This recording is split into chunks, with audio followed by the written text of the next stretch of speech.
आज का जो अपन डिस्कस कर रहे हैं बेसिकली ये बेस्ड है प्रिवेंशन ऑफ करप्शन एक्ट पे। क्लियर है? Today we are going to discuss about prevention of corruption act. और डिस्कस का अपना एजेंडा क्या है? Demand and acceptance. We are discussing demand and acceptance. Specific अपन एम्फेसाइज कर रहे हैं न्यू ट्रेंड्स पे, डिफेंस स्ट्रेटजी पे एंड कोर्ट के जजमेंट्स के ऊपर, ताकि दिक्कत ना हो। क्लियर है अपने को? Are you aware about the same ना? चलिए अपन अब शुरुआत करते हैं इसकी। मैं आप सबसे कॉमन क्वेश्चन पूछता हूँ, आप मुझे आंसर दीजिएगा one by one. Most of the persons जो आज यहाँ पर हैं उसमें से कुछ लिटिगेंट हैं, कुछ जूनियर एडवोकेट्स हैं, कुछ सीनियर एडवोकेट्स हैं, और कुछ जो हैं लीगल फ्रेटर्निटी को बिलोंग करते हैं। They want to update their knowledge. Practical problem क्या आती है आप सबको करप्शन के मामले में?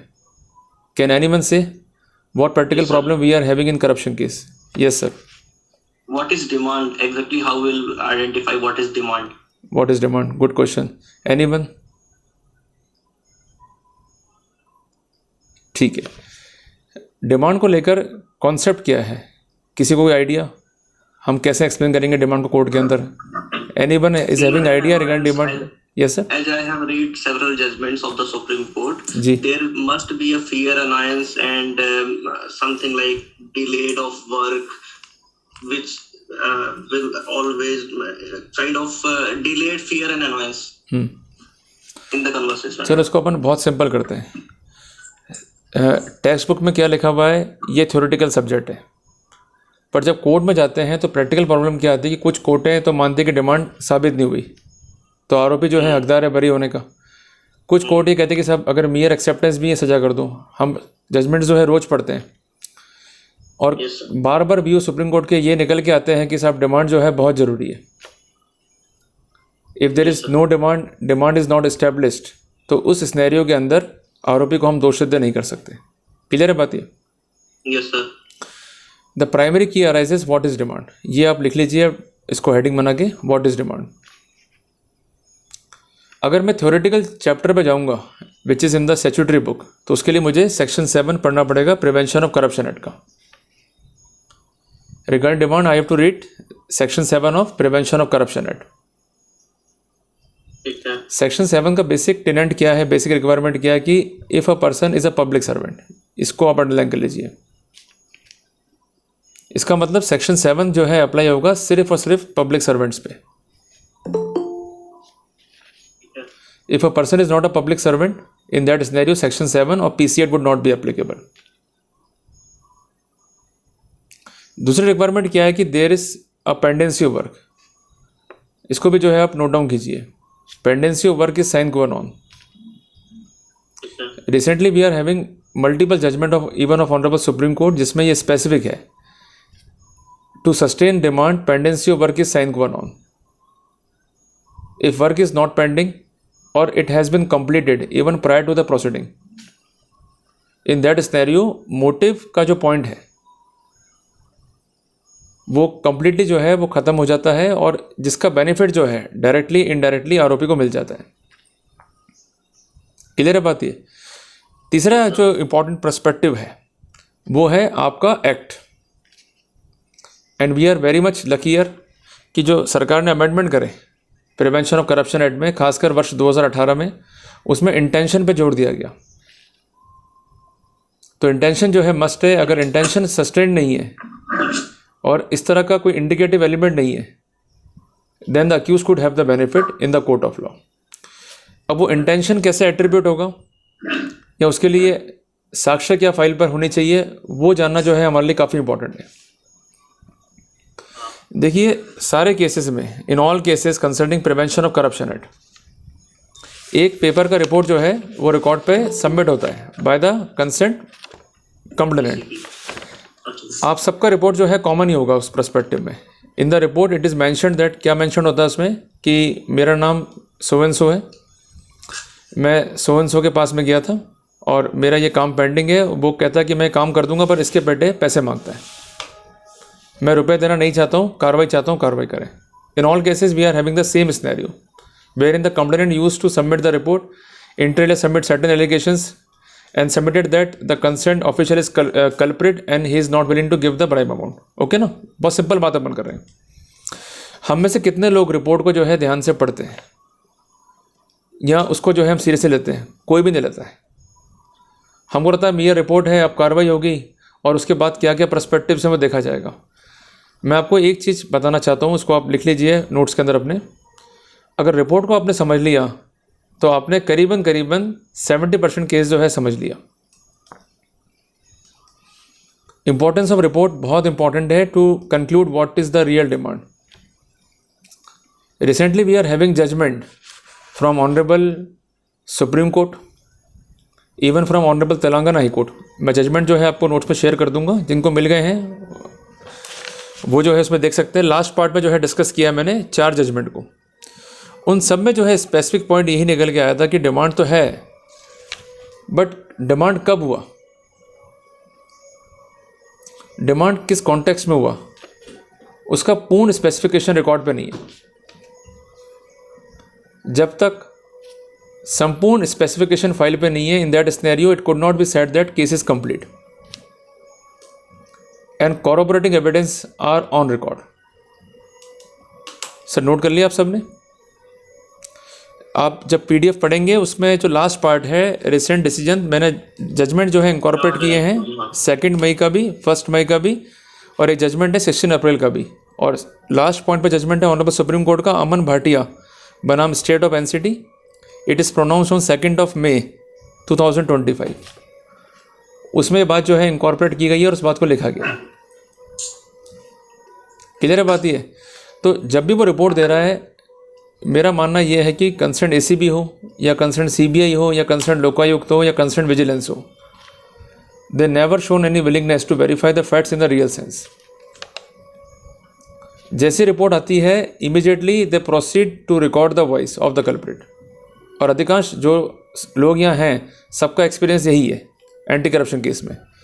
Even the concern police has not taken any trouble कि वो फैक्ट्स को पूर्णतः वेरीफाई कर ले. अब कई लोगों के माइंड में क्वेश्चन भी आएगा कि साहब रिसेंट जजमेंट है हमारे खिलाफ सुप्रीम कोर्ट का, वो ये कहता है कि जो प्रिलिमिनरी इंक्वायरी है उसकी आवश्यकता नहीं है. पर उसमें आप एक बात लिख लीजिए, रिक्वायरमेंट आज भी है, अभी भी है, पर अगर फैक्ट्स कंप्लीट डिस्क्लोज कर दिए गए हैं, कोई फैक्ट कंसील्ड नहीं है, then it is not required. कई बार ऐसा होता है काम पेंडिंग नहीं है but he is showing that work is pending. कई बार ऐसा होता है कि जो कंसर्न लोक सेवक है he is not competent for the work but it is shown that is having the competency. And apart from that certain facts are mentioned which are totally disputed. Section 7 को लेकर जो इंटरप्रिटेशन था honourable supreme court का, नीरज दत्ता बनाम state of NCT, judgment date है 15 दिसंबर 2022. और उसका जो फर्दर आउटकम है सेम टाइटल है बट जजमेंट का डेट है 17 मार्च 2023. दोनों ही जजमेंट्स में ये स्पेसिफिक किया गया है कि mere demand of money is not sufficient to attribute that the public servant is culprit. Then what is necessary, ये सबसे बड़ा इंपॉर्टेंट क्वेश्चन है. डिमांड जब भी आएगा तो गिल्ट इंडिकेट होना चाहिए. अगर गिल्ट इंडिकेट नहीं है, in that scenario the accused could not be roped in. मैंने कई ऐसे केस स्टडी पढ़े हैं, कई लोगों की पैरवियाँ भी करी है. एक ही पॉइंट पे जो है हम लोग लड़ते हैं, वो होता है report. Because report is the initial document in consequence of which the proceedings are brought in to motion. अगर रिपोर्ट डिफेक्टिव है, रिपोर्ट प्रॉपरली वेरीफाई नहीं हुई और जानबूझकर प्रोसीड करने का जहमत उठाया एंटी करप्शन ब्यूरो ने या किसी भी संस्थान ने, it means they are having no respect for Article 21 of Constitution of India. In the targeted way, they want to implicate the accused. आप एक बात जो है नोट कीजिएगा, अपन आगे प्रोसीड भी करते हैं. सेक्शन 7 को लेके काफ़ी कन्फ्यूज़न अभी भी है, खासकर डिमांड के पॉइंट पे. उसको मैं स्पेसिफिक करना चाहता हूँ. Honourable supreme Court in judgment of Neeraj Dutta specified that if the concern accused is voluntarily, इसको आप अंडरलाइन कर लीजिए, voluntarily accepts the offer of complainant regarding undue advantage. ऐसे स्नैरियो में ये मामला है सेक्शन 7 PC एक्ट का. बट जहाँ पर अक्यूज्ड ही डिमांड कर रहा है, अक्यूज्ड ही एक्सेप्ट कर रहा है, in that scenario it would be a case of section 13 sub clause 1 sub clause D of PC act. पर जो रिसेंट टाइम है उसमें बहुत कम जो है यूज़ में आता है section 13 sub clause 1 sub clause D PC act. Recently in the state of Haryana, in the state of Gujarat, in the state of Madhya Pradesh, section 13 sub clause 1 sub clause B के स्थान पे in place of section 13 sub clause 1 sub clause D, section 13 sub clause 1 sub clause B जो है impose किया जाता है। And in the remaining state, even in Maharashtra, Rajasthan, Uttarakhand, section 7 जो है इम्पोज करते हैं। उनका कहना ये है कि कंसर्न लोक सेवक है, उसने पैसे मांगे, it is verified. After that trap was organised and finally he was caught red handed. या कई बार ऐसा भी होता है कि वो रंगे हाथों नहीं पकड़ा जाता है। In that scenario section 7 of PC act would be made out. पर वापस से मैं जोड़ दूंगा रिपोर्ट वाले पॉइंट के ऊपर कि रिपोर्ट में क्या काम बताया गया है उसको जो है आप अंडरलाइन कीजिएगा। If the work is not pending and it is falsely mention that it is pending and apart from that the story of concern complaint is totally inconsistent with the stand of prosecution, तो वहाँ पर हम फ़ायदा लेंगे। हमें dilutes करना है उन पॉइंट को जहाँ पर हमको फ़ायदा मिल सकता है।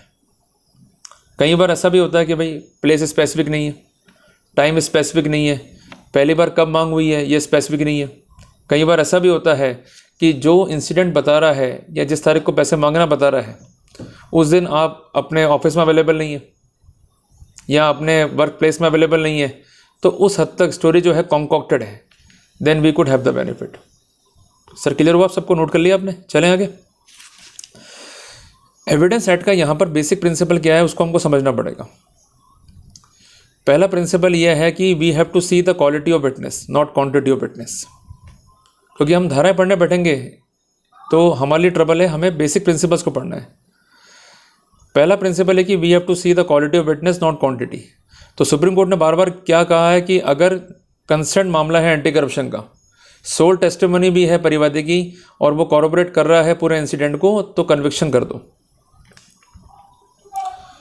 पर बार बार ये व्यू निकल के आए और जो रिसेंट व्यू है अमन बनाम स्टेट ऑफ एनसीटी का जो मैंने बताया भी अभी आपको, उसमें ये स्पेसिफिकेशन है कि जो कंसर्न परिवादी है अगर वो तनिक मात्र भी झूठ कहता है कोर्ट में आके या कोई ऐसे फैक्ट को डिपोज करता है जो हाईली इम्प्रोबेबल है रिगार्डिंग द स्पेसिफिकेशन, तो ऐसे सिनेरियो में कॉरोबोरेशन चाहिए। अगर कॉरोबोरेशन नहीं है in that scenario the concern story could not B believed upon. तो वो सबसे इंपॉर्टेंट क्राइटेरिया पे हमें काम करना होता है। इसके अलावा एक बात जो है आप नोट कर लीजिए कि जो कुछ भी सबमिशंस दिए कंसर्न परिवादी ने, वो सबमिशंस कब दिए हैं? After the first demand. कई बार ऐसा होता है कि भाई डिमांड आपकी हुई 1 साल पहले, 6 महीने पहले, 3 महीने पहले, 2 महीने पहले। Just I am taking the illustrations. In that scenario if there is a time gap of 7 days और more than it is beneficial for us as per the proviso attach to section 8 of PC act. And apart from that अगर देरी 1 घंटे की भी है तब भी prosecution को एक्सप्लेन करना पड़ेगा कि वाई इट इज़ डिलेड। पर बड़ा दुर्भाग्य की बात यह है कि जो कंसर्न एजेंसियां हैं वो लिखती हैं कॉलम नंबर 8 ऑफ एफआईआर में कि देयर इज़ नो डिले, या कई बार वो लिखते हैं एनए, या कई बार इस कॉलम को भरना भी उचित नहीं समझते हैं। But they have to specify if there is a delay then why it is occurred, on whose part it has been occurred, और उसका प्रॉपर स्पष्टीकरण क्या है, what is the proper explanation of the same. If the said scenarios are not on the record then we could have the benefit. तो ये सब clinching points हैं, इस पर हमको योजना बना के चलना पड़ता है। और कोई भी युद्ध होता है उसमें स्ट्रेटेजी का बहुत महत्वपूर्ण योगदान है। जैसे अभी इंडिया और पाक का झगड़ा हो रहा है, वॉर चल रहा है, अगर स्ट्रेटेजी नहीं होगी उनके पास में तो कैसे डिफेंड करेंगे वो। तो हम लोग सोचते कब है केस के बारे में जब हम फंस जाते हैं। हाँ सर आपके क्वेरी पे आऊँगा अविनाश जी में, आप नोट कर लेना, जब मैं क्वेश्चन का सेशन लूँगा उस पर आऊँगा मैं, ठीक है ना। तो हमें सबसे पहले जो है रिपोर्ट पढ़नी है, रिपोर्ट में क्या क्या फैक्ट्स हैं उसको पढ़ना है और स्पेसिफिकेशंस जो हैं उसको देखना पड़ेगा, और उसके अलावा क्या क्या पॉइंट पर इंक्वायरी होल्ड करी है कंसर्न एसीबी ने उसको देखना होगा। If they totally fail to discharge their duty there is a case of non compliances, in that scenario we could have the benefit. दूसरा पॉइंट अपन लेते हैं इसके साथ साथ में, वो है वेरिफिकेशन। वेरिफिकेशन में रिकॉर्डिंग का बहुत इंपॉर्टेंट योगदान है। Sometime the concern complainant used to visit the house of concern accused, या कई बार उसका वो ऑफिस भी जो है विजिट करता है, और कई बातें होती हैं इनके बीच में, और फाइनली एक ऐसी बात होती है जिस पर ACB का व्यू ये होता है कि it is a demand. But the key point is that what are the specification of alleged recorder. वो कहीं भी रिकॉर्ड पे नहीं होते हैं कि ये रिकॉर्डर कब खरीदा गया, कब जो है इनके ऑथेंटिकेशन में आया, कब जो है इसको उन्होंने यूज़ में लिया, कब कब यूज़ में लिया, और क्या ये रिकॉर्डर कॉम्पिटेंट है to record the voice properly. Electronic evidence को लेकर हालांकि प्रोटोकॉल्स हैं कानून में, पहले था 65 भी इंडियन एविडेंस एक्ट में, अब ये हो गया रिप्लेस विद सेक्शन 63 ऑफ भारतीय साक्ष्य अधिनियम, पर इसके बावजूद भी authorities are not sincere about the procedure. आप सबको ये जानकारी में होगा कि एक रिसेंट व्यू है ऑनरेबल मद्रास हाई कोर्ट का, जजमेंट है 28 ऑफ अप्रैल 2025, उसमें CBI के खिलाफ जो है टिप्पणी की है ऑनरेबल मद्रास हाई कोर्ट ने। उनका कहना ये कि आपकी अप्रोच जो है बड़ी कैजुअल है, जब मर्जी है आपने प्रोसीड कर लिया, जब मर्जी है आपने मुलजिमों को ड्रॉप कर दिया, आपकी जब मर्जी आई आपने सेलेक्ट किया कि इनको रखेंगे मुलजिम, इनको हम ड्रॉप कर देंगे। तो ये अप्रोच जो है नहीं चलेगी। अगर आपको जांच करने का तरीका नहीं आता है तो अपने आप को अपडेट कीजिए, और उसमें भी आरोपियों को जो है बरी करा कोर्ट ने, पर टिप्पणी करी है अगेंस्ट द CBI, और सर्टेन नॉर्म्स जो है बनाए हैं ताकि वो अपने आप को अपडेट रख सकें, और जो कंसर्न अक्यूज्ड है उसके राइट्स जो हैं अफेक्ट ना हो। सर नोट डाउन कर लिया आपने, चलें आगे। मैं बात कर रहा था रिकॉर्डिंग के ऊपर। तो रिकॉर्डिंग में अब एक बात समझिएगा, अगर मैं किससे पैसे मांग चुका हूँ, या मैं सिर्फ उस पॉइंट पे श्योर हूँ कि मुझे सिर्फ पैसा ही चाहिए, then next time when the meeting will occur I will only ask about the money, कि where is my money, I will do the work. जबकि होता क्या है, सामान्य बातचीत हो रही है, हाँ जी कैसे हो, फिर वो भी कहता है हाँ जी कैसे हैं, फिर सारी बातें इनके बीच में होती है, और किसी और कंटेक्स्ट में बात हो रही होती है। Suddenly the concern complaint give a suggestion कि सर वो मेरा काम तो करा दो, मैं रुपए देना चाहता हूँ, मैं मनी जो है देना चाहता हूँ, मेरा काम तो करा दो। और कई बार ऐसा होता है कि कंसर्न अक्यूज जो है अपने उतावले बने में मना नहीं कर पाता, या कई बार ऐसा होता है कि मिसकंसेप्शन हो गया कि बोला क्या गया और समझा क्या गया, उसमें जो है वो असेंटिंग दे देता है। उनके लिए पर्याप्त एविडेंस है to conclude that demand has been raised. But बार बार मैं कहना चाहता हूँ कि it is not a demand of bribe, it is basically or might be a demand of money. Clear हो गया अपने को? डिमांड ऑफ ब्राइब कब बनेगा? जब सेक्शन 7 PCAct के एलिमेंट जो है फाइल पर होंगे। सबसे पहला एलिमेंट क्या कि you must be a public servant. दूसरा एलिमेंट है कि being a public servant you had demanded undue advantage, इसको हम कहते हैं commonly illegal gratification as a motive और रिवॉर्ड। तीसरी बात है कि आपके पास कोई ऑफिशियल फंक्शन है, उसको गलत रूप से डिस्चार्ज करने के लिए और कंसर्न परिवादी को फ़ायदा पहुंचाने के लिए, या कोई ड्यूटी एक्सरसाइज ना करने के लिए आपने जो मांगा है उससे पैसा, उसके संबंध में जो है एविडेंसेस हैं। क्लियर है बात ये? और चौथी बात, there is no ulterior motive on the part of concern complainant, he is having a very specific case, और उसके बावजूद भी आपके पास कोई काउंटरी डिफेंस नहीं है, कोई आपके पास संभावित जो है बचाव नहीं है। In that scenario you would be liable, otherwise in general way the prosecution is not permissible.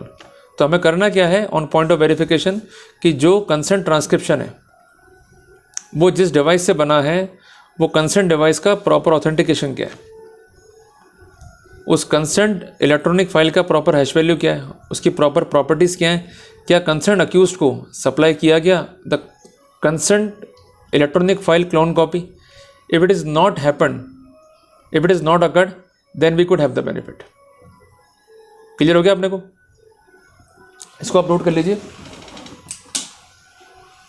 अपन चलते हैं यहाँ से आगे। एक जजमेंट है ऑनरेबल कर्नाटक हाई कोर्ट का, Mahesh PS versus state of Karnataka, जिसका डेट है 24 मई 2023।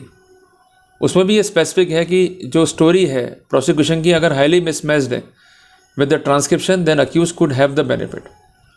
और एक बात ध्यान रखिएगा कि हमारे खिलाफ भले ही प्रिजम्पशन है धारा 20 सेक्शन 20 PCAct का, but having presumption doesn't means कि हमें हमारा केस जो है स्टैंड बाय करना है बियॉन्ड द रीजनेबल डाउट। हमें केवल एक ही थ्योरी पे काम करना है, जिसको हम कहते हैं प्रिपॉर्डेंस ऑफ द प्रोबेबिलिटी। मीन्स ऐसे स्थितियां हमें रिकॉर्ड पर रखनी है जिससे हमारा एक संभावित बचाव जो है रिकॉर्ड पे आ जाए, जिससे हम केस में डाउट जो है क्रिएट कर सकें, which is commonly termed as probable defence in the eye of law. उदाहरण के लिए ए कहता है कि बी ने मुझसे पैसे मांगे, सर्टेन काम के लिए मांगे, और वो काम जब तक नहीं करा जब तक मैंने इसको रुपए नहीं दे दिए। प्रश्न ये बनता है कि बी के पास संभावित डिफेंस क्या होंगे। बी माइट हैव डिफेंस के साथ किसी ने रुपए उधार लिए, चुकाने की बात थी, चुका नहीं रहते, मैंने बातचीत करी तो स्टोरी को उन्होंने मैनिपुलेट किया, ultimately I had been implicated. That might be a case of probable defence. Second theory ये कि ना मैंने पैसे मांगे ना मैंने पैसे प्राप्त किए, अल्टीमेटली इनका कोई स्ट्रॉन्ग मोटिव था मुझे फंसाने का। ये चैम्बर में आते हैं, नोट को जो है थ्रस्ट करते हैं या नोट को जो है मेरी तरफ फेंकने का प्रयास करते हैं। इतने में टीम आती है, मुझसे पैसे गिनवाती है, इसलिए मेरे हाथ पे जो है कलर आया due to the insertion of chemical, तो it might be a probable defence. Clear है बात ये।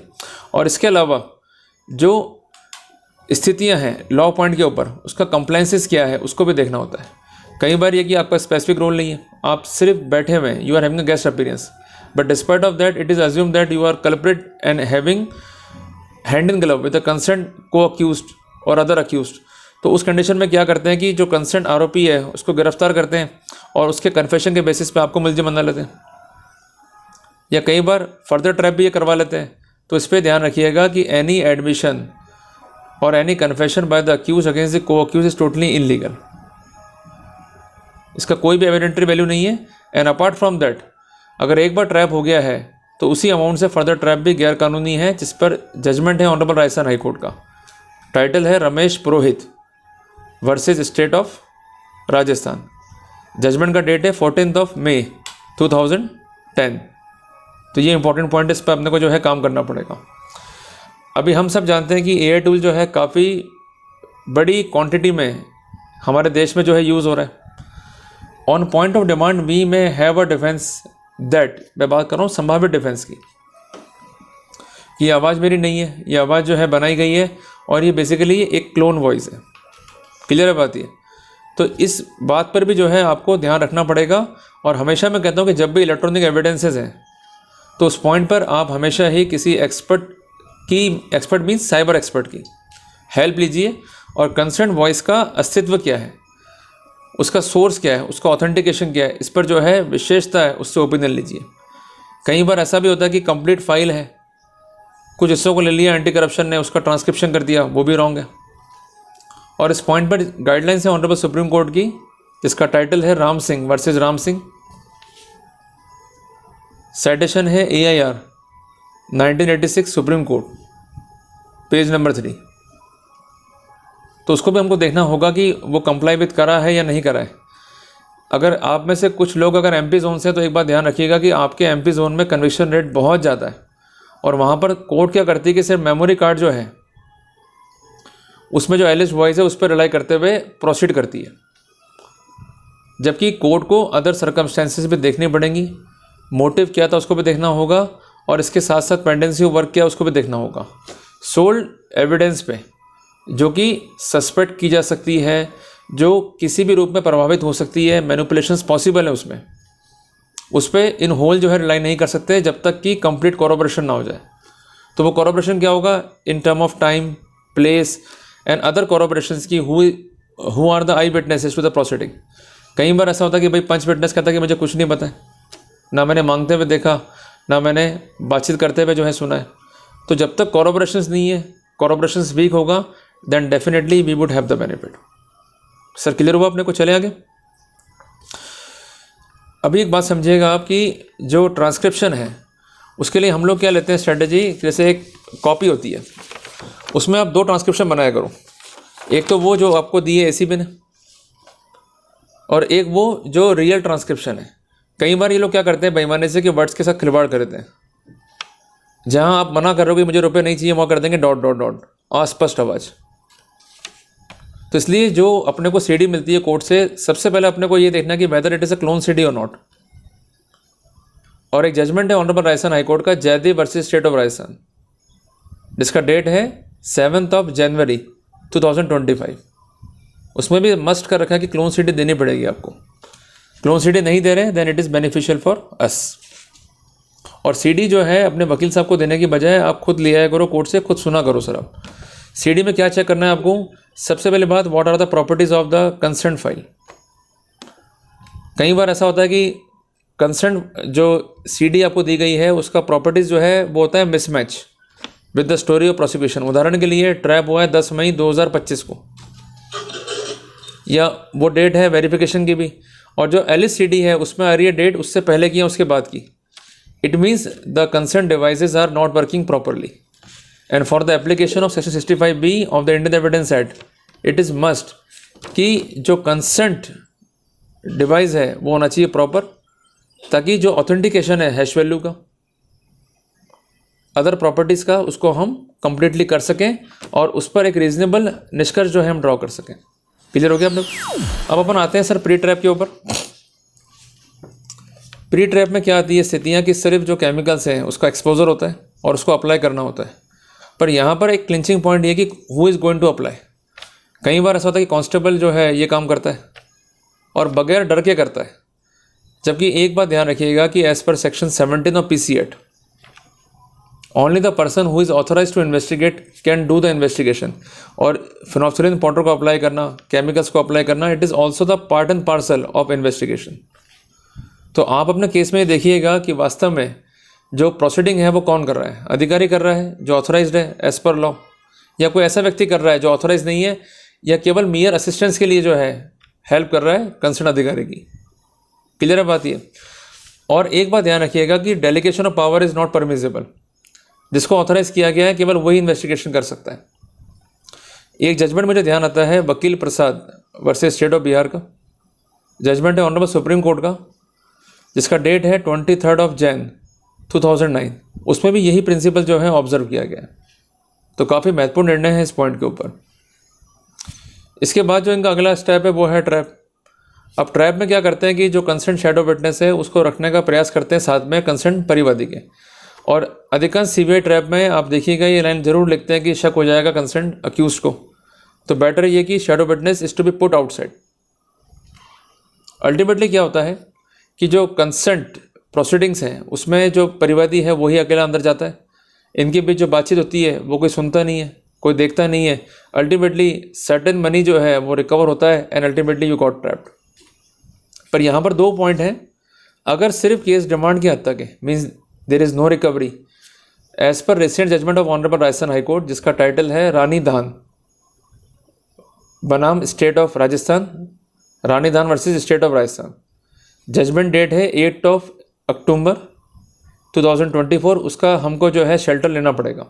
पर एक बात समझिएगा, उसमें कोर्ट ने क्या स्पेसिफिक किया है कि अगर हम पब्लिक सर्वेंट हैं, हमारे पास काम पेंडिंग है, या हमारे वर्क के कॉन्टेक्स्ट में हम पे आरोप लग रहे हैं, तो there is a nexus between demand and the work. और उस कॉन्टेक्स्ट में अगर आपको रंगे तो नहीं पकड़ रहे हैं, 17A PC एक्ट का अप्रूवल चाहिए। अगर वो अप्रूवल नहीं है अथॉरिटी के पास में, then we could have the benefit. और इस केस में भी प्रोसीडिंग को जो है क्वेश किया गया इसी पॉइंट के ऊपर। हालांकि अभी मुद्दा जो है पेंडिंग है सुप्रीम कोर्ट में कि 17A का बेनिफिट हम प्रोस्पेक्टिव दें या रेट्रोस्पेक्टिव दें, तो अभी वो मुद्दा पेंडिंग है। बट जो केसेस हैं वर्ष 18 के बाद के, उसमें अगर ऐसी स्थितियाँ हैं then we could have the benefit. Trap में क्या है स्थितियाँ कि आपको पकड़ लिया, कई बार इनसे गलतियाँ क्या रहती हैं कि सारा आपसे पूछताछ करते हैं, फिर आपसे सारी बातें जो है उगलवाते हैं। कई बार आप घबरा भी जाते हो, यू माइट कन्फेस। देखो आप इनको बताओ चाहे मत बताओ, कन्फेस करो चाहे मत करो, वो आपका डिस्क्रिप्शन है। बट कन्फेशन करके हम अपना ही केस ख़राब करते हैं। We have a right to keep silence. ये मैं नहीं कह रहा हूँ, ये ऑनरेबल सुप्रीम कोर्ट ने कहा है। और ये जजमेंट कहाँ मिलेगा आपको? स्टैट्यूटरी बुक्स में, जिसका साइटेशन है 2008 criminal law reporter supreme court page number 102। वहाँ पर ये बात लिखी गई है। आपको चुप रहने का अधिकार है, even you are having the right to consult your advocate. पर इतना हम घबरा जाते हैं कि हमें क्या बोलना है क्या नहीं बोलना है, इस पर हम ध्यान ही नहीं दे पाते। अल्टीमेटली हमें बरजोरी कॉज होती है, फिर बाद में जो हम पछताते हैं, फिर जो है हम तकलीफ पा जाते हैं। आपको मौके पे कोई भी स्पष्टीकरण नहीं देना है। कि आपको मैं इसलिए कह रहा हूँ कि रूल नंबर 47 है CBC गाइडलाइंस में, जिसके अनुसार जो इंक्रिमिनेशंस हैं उस पर आप बाद में भी अपना स्पष्टीकरण दे सकते हैं। It means during course of investigation you may complete your versions, जिसको हम कॉमनली कहते हैं giving of representation, submission of point of the concern accuse, ताकि उस पर भी जो है अथॉरिटी माइंड अप्लाई कर सके और इन्वेस्टिगेशन कर सके। क्लियर हुआ अपने को? और इसी पॉइंट पे जजमेंट है ऑनरेबल सुप्रीम कोर्ट का N Vijay Kumar versus state of Tamil Nadu, जिसका डेट है 3 Feb 2021। इंपॉर्टेंट पॉइंट है, इसको भी जो है आप नोट डाउन रखिएगा। कई बार ऐसा होता है कि हमें दिया रहता है प्रलोभन कि आप जो है कन्फेस कर लो या अल्टीमेटली आप बच जाओगे, आपको हम छोड़ देंगे, गवाह बना देंगे, अगला जो है फंस जाएगा।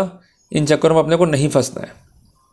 जितना हम कन्फेशन करेंगे खुद के लिए मुसीबत भी क्रिएट करेंगे एंड अल्टीमेटली हमारा एडमिशन हमको जो है नुकसान बचा सकता है। इस बात पे जो है विशेषता ध्यान रखिएगा। इसके साथ साथ एक बात जो है नोट रखिए आप, मैं बात कर रहा हूँ खासकर ट्रैप प्रोसीडिंग की, कि जो भी केमिकल्स की टेस्टिंग है उसको ऑन स्पॉट करना है और इमीडिएटली करना है। कई बार देखा है मैंने कई केसेस में कि पहले तो सारी कार्रवाई हो रहती है, उसके बाद ये जो है फिनोप्थेलिन टेस्ट जो है परफॉर्म करते हैं, ये अपने आप में कर लेते हैं। और इस बात को भी समर्थन देता है the judgment of honourable supreme court N Vijay Kumar versus state of Tamil Nadu. तो ये मेजर पॉइंट है, इस पर हमको जो है काम करना होता है। अब अगला स्टेप क्या होता है इनके पास में कि आरोपी को जो है गिरफ्तार कर लिया। कई बार विडम्बना ये है हमारे देश में कि कई ऐसे राज्य हैं जहाँ पर भेदभाव है इवन विद द अक्यूज्ड। मैं बात कर रहा हूँ स्टेट ऑफ उत्तराखंड की। आपका ट्रैप चाहे 100 रुपये का हो, चाहे 500 का हो, चाहे 1000 का हो, चाहे 1 लाख का हो, जमानत तो वहाँ मिलती नहीं है। उनका मानना ये कि it is a serious offence, compliances है नहीं है बाद में देखेंगे। Even the courts are not sincere about section 105 of BENSS। उसमें ये स्पेसिफिक है आज के टाइम पे कि जो भी ट्रैप कार्रवाई कर रहे हैं उसका प्रॉपर ऑथेंटिकेशन है, उसका प्रॉपर रिकॉर्डिंग होना चाहिए और as per section 185 of BENSS consent matter को रिपोर्ट करना है मजिस्ट्रेट को भी as soon as possible. Compliances नहीं है, कोर्ट खामोश है और अल्टीमेटली अक्यूज को जो है ट्रबल फेस करना पड़ता है। एक बात जो है ध्यान रखिएगा आप कि सेक्शन 35(3) BENSS जो है अभी पिक्चर में, और ये बेसिकली आउटकम है सेक्शन 41A CRPC का। जिन मामलों में पनिशमेंट जो है 7 ईयर्स तक है वहाँ पर अक्यूज को मौके पर गिरफ्तार नहीं करना चाहिए। अगर हम बात करेंगे स्टेट ऑफ MP की तो वहाँ पर लोकायुक्त है, वहाँ गिरफ्तारी मौके पर होती नहीं है, सिंपल बॉन्ड भरा के आपको मौके पर छोड़ देंगे। इसके बनस्पत अगर हम अरेस्ट हो रहे हैं महाराष्ट्र में, सेकेंड डे बेल मिल जाएगी। हम अरेस्ट हो रहे हैं राजस्थान में या गुजरात में, हमको बेल मिल जाएगी 15 दिन 20 दिन या हसत चालान के बाद में। सेम ट्रेंड है स्टेट ऑफ UP का, बट उत्तराखंड में स्पेसिफिक ट्रेंड है कि चालान भी आ जाए तब भी कोई दिक्कत नहीं है। We have to keep the accuse in confinement. That's why जो कंसर्न आरोपी है इनको सुप्रीम कोर्ट जाना पड़ता है और अल्टीमेटली कोर्ट में जाकर अपनी दलील देनी पड़ती है and they have to wait for a long time, sometime 6 months, 1 year, even 2 year for a bail. तो ये ट्रबलसम इशू है जिस पर हमको काम करना है। क्लियर है बात ये? एक बात जो है नोट रखिएगा, इसमें सैंक्शन का भी जो है बहुत इंपॉर्टेंट योगदान है प्रिवेंशन ऑफ करप्शन एक्ट में, जिसके लिए रिलेवेंट सेक्शन जो है वो है सेक्शन 19। उसमें ये स्पेसिफिक किया गया है कि जब तक सैंक्शन नहीं है तब तक मुकदमा जो है नहीं चलाया जा सकता। अब पॉइंट ये है कि सैंक्शन का नेचर क्या होगा। इस पॉइंट पे जो इम्पोर्टेंट जजमेंट है ऑनरेबल सुप्रीम कोर्ट का, उसका टाइटल है CBI versus Ashok Kumar Agarwal. Judgment है 31 October 2013 का। उसमें सर्टेन गाइडलाइंस दी गई है कि it must not be cyclostyle, it must be specific, it must consider all the point. पर आप सब भी अपने अपने केस में देखिएगा कि सैंक्शन अथॉरिटी माइंड तक अप्लाई नहीं करती है। Sometime it is seen that कि ड्राफ्ट सैंक्शन आया, उस पर सैंक्शन जारी कर दिया। कई बार ऐसा होता है कि FSL का रिपोर्ट नहीं है, सैंक्शन जारी कर दिया। कई बार ऐसा होता है कि सैंक्शन जो है रिफ्यूज़ कर दिया और कोई नया अधिकारी आ गया, सैंक्शन उसने जो है जारी कर दिया। तो ये बेसिक विडम्बना है जिस पर हमें काम करना है। और एक बात ध्यान रखिएगा कि सैंक्शन को लेकर कई बार कन्फ्यूजन हमारे माइंड में रहते हैं, तो उस पर जो है हमें 4 सूत्रीय फॉर्मूला जो है फॉलो करना पड़ेगा। Number 1, the concern authority is bound to consider all the material. उसको डिस्कस करना पड़ेगा भाई कैसे काम पेंडिंग हुआ, कब कब ये मिला, कब कब डिमांड रेज हुआ और कब कब जो है डेलिबरेटली अक्यूज ने अटेम्प्ट किया to have bribe. Second point is that कि जो कंसर्न अक्यूज्ड है उसका जो कम्युनिकेशन है उसमें उसका क्या इलविल जो है दिखाई दे रहा है। तीसरी बात यह है कि जो मटेरियल फाइल पर है उस पर अगर सैंक्शन रिफ्यूज़ है तो again on the same material new sanction can not be issued. Judgment है, आप नोट कर लीजिए, Dada Sahib versus state of Maharashtra. Judgment है ऑनरेबल बॉम्बे हाई कोर्ट का, डेट है 27 नवंबर 2024। इंपॉर्टेंट पॉइंट है, इसको जो है आप लिख लीजिए। और सबसे इंपॉर्टेंट बात, जो मटेरियल फाइल पर है उसको किस तरह से एवेल्यूएट किया गया, क्या इंग्रेडिएंट्स जो है बनना पाए गए और उसके लाइट में फैट्स क्या थे। जब तक ऐसा नहीं है अपने आप में जो है प्रोसीडिंग गैर कानूनी या इलीगल हो जाएगी। नोट कर लिया आप सबने, चले आगे।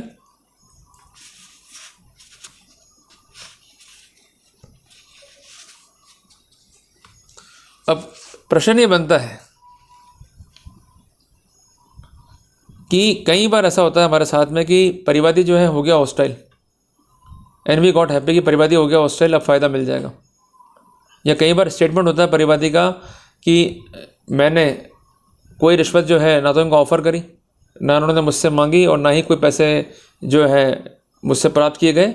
Ultimately I was willing on my on part, कि इसलिए मैंने कहा दिया कि भाई ये पैसा है ले लीजिए और जो है मेरा काम कर दीजिए। तो क्या इसका फ़ायदा मिलेगा? Definitely we will have the benefit. और जो मैंने आपको भी नोटिशंस दिए हैं उसमें जजमेंट नंबर 2 है कोडा मरी वर्सेज स्टेट, उसमें ये प्रिंसिपल्स जो है डिस्कस हुए हैं।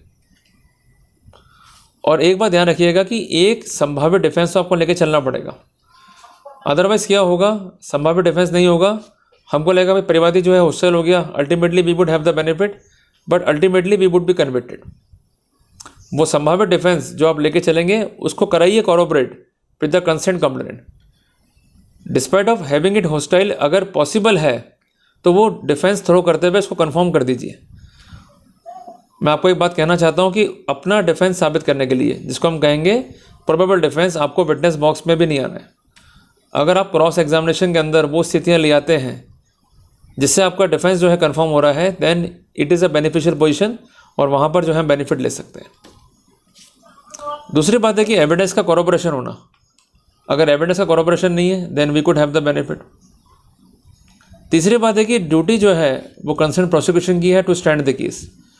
जब तक एलिमेंट जो है फाइल पर नहीं होते, जब तक केस को जो है वो स्टैंड बाय नहीं करेंगे, तब तक हमें घबराने की ज़रूरत नहीं है। अगर वो अपना केस रखते हैं तो हमें केवल उस पर डाउट्स क्रिएट करने हैं और उस डाउट को क्रिएट करने के लिए हमें सेक्शन 20 PCAT पे जो है रिलाई करना पड़ेगा। जैसे उदाहरण के लिए मैं एक केस जो है डिस्कस करना चाहता हूँ आपसे, जो रिसेंटली जो है हम लोगों ने प्लीड किया था।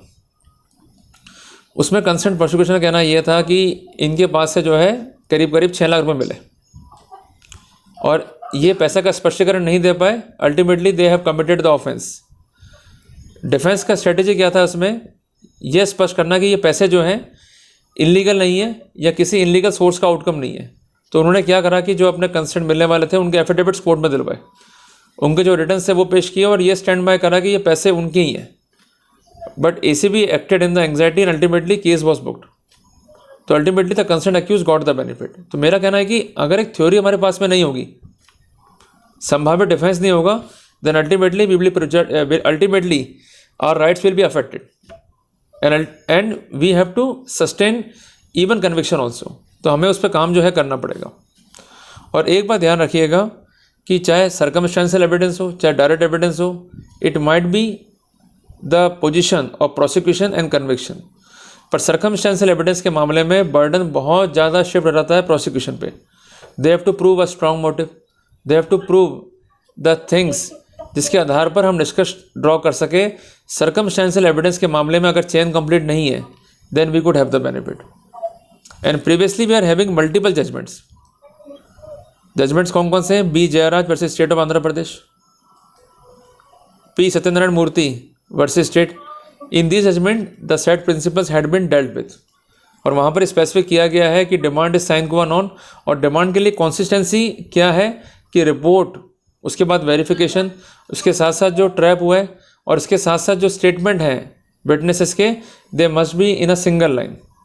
अगर स्टेटमेंट चेंज हो रहे हैं, स्टेटमेंट कंसेंट जो मेमोरेंडम से उससे मिसमैच हो रहे हैं, तो in that scenario we are having a very good case to raise a doubt. तो इसलिए बारीक बारीक चीज़ों को पढ़ना है, जितना बारीक पढ़ सके उतना हमारे लिए फ़ायदा होगा। एक बात जो है ध्यान रखिएगा कि प्रिजम्पशन तभी ड्रॉ होगा सेक्शन 20 का जब इलीगल ग्रेटिफिकेशन के कॉन्टेक्स्ट में इंग्रेडिएंट्स जो है सेटिस्फाई हो जाए. If they are not on record in that scenario presumptions could not be drawn. और इसके अलावा जो प्रिंसिपल है रिगार्डिंग द एडमिसिबिलिटी उसको जो है विशेषता ध्यान रखिएगा. कई बार ऐसा होता है कि आप बिफोर मजिस्ट्रेट गए, आपने कोई कन्फेशन कर लिया, then it is fatal for you. तो जब भी हम कोई बात कहें, चाहे वो मजिस्ट्रेट हो चाहे वो पुलिस हो, हमें सिंपल एक बात कहनी कि we have not demanded, we have not accepted. It is a case of false application. और फॉल्स एप्लीकेशन को लेके सिर्फ और सिर्फ हमें एक लाइन लेके चलनी है और उसी पे जो है हमें काम करना होगा. मैं आपको समझाने के हिसाब से 2 एग्जांपल जो है लिखवा देता हूँ. ए जो है कंप्लेंट करता है एंटी करप्शन ब्यूरो से कि बी ने मुझसे जो है पैसा मांगा किसी काम को करने के बेटे. बी कहता है कि मैंने ये पैसा नहीं मांगा है, मुझे गलत फंसाया गया है. अब बी के पास इस डिफेंस लाइन को सस्टेन करने के 3 रास्ते हैं. या तो ए एडमिट करे कोर्ट में आके कि इन्होंने जो है कोई डिमांड नहीं करी और अल्टीमेटली जो है मुझसे जो है एक गलत रिपोर्ट लिखाई गई और इनको जो है फंसाया गया. संभावना कम है, पर डिफेंस की लाइन हो सकती है. दूसरी पॉसिबिलिटी क्या है कि जो कंसर्न ए है और जो उसके विटनेसेस हैं उनके बयानों में विरोधाभास क्रिएट किया जाए. And by having the proper inconsistency we may raise a proper doubt. और तीसरा वे ये है कि कंसर्न जो डिफेंस है वो अपने पार्ट पे ऐसे एविडेंसेस रखे जिसके आधार पर जो कंसर्न डिमांड है उसका अस्तित्व भी हाईली इम्प्रॉबेबल जो है हो जाए. उदाहरण के लिए वो कहता है कि भाई 20 तारीख को पैसे मांगे, पर डिफेंस का वर्जन क्या है कि 20 तारीख को मैं तो अपने शहर में नहीं था, मैं तो कहीं और था. तो ऐसा स्टैंड अगर फाइल पर आ रहा है तो उस कंसेंट फैक्ट के अस्तित्व पर ही वो क्वेश्चन मार्क खड़ा कर रहा है.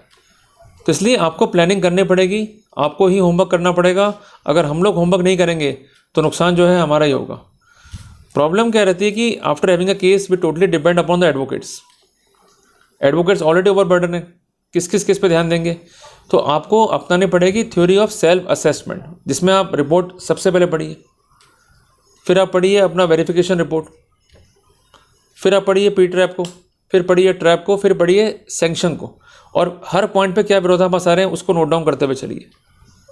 इसके साथ साथ जो मेमोरेंडम्स फाइल पर हैं उसको देखिए, जो स्टेटमेंट है फाइल पर कंसर्न आवेदक के या तकरारदार के या कंसर्न कंप्लेंट के उसको देखिए, so that we could have the maximum benefit on the record. हमें कमियां निकालनी है ताकि हम फ़ायदा ले सकें. And as far as voice is concern, अगर स्पेसिफिकेशन नहीं है तो उसी वॉइस पे जो है स्टैंड रहना है. अगर स्पेसिफिकेशन दिख रहे हैं तो हमको एक ही डिफेंस देना पड़ेगा कि जो थ्योरी है प्रोसिक्यूशन की वो हाईली मिसमैच है, जिसके 3 कारण हैं. Number 1, insertion of AI tool, आवाज़ जो है हमारी मैनिपुलेट की गई है. दूसरी बात, मुझे क्लोन रिकॉर्ड्स जो है नहीं दी गए, that's why I am totally unable to have a proper conclusion on my records. और तीसरी बात यह है कि जो कुछ भी रिकॉर्ड पर है उसके हिसाब से कोई भी मामला जो है बनता नहीं है. There is a general talk, उसके बाद अचानक से एक वर्डिंग आया कि भाई मेरा काम करा दो, पैसे ले लो, फिर सामान्य टॉक हो रही है, फिर से आ गया वर्जन वही, या आसपास वार्ता आ रही है, वार्ता को काटा गया है, इंसर्शंस किए गए हैं, घटाया बढ़ाया गया है, then we could have the benefit. तो हमको ये जो पॉइंट्स हैं, जो स्ट्रेटेजीज हैं, उस पर काम करना पड़ेगा. क्लियर हो गया अपने को? सर नोट डाउन कर लिया आप सबने?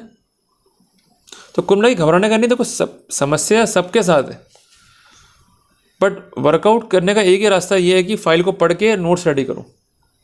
Sir, kindly requesting you, sir, please give me in English, sir. Sir, I am submitting you in corruption case. Demand is sine qua non. If demand is not proved, and apart from that, other evidences which are in nature of corroborations are not stand by the prosecution, then we could have the benefit. Okay. Okay, na?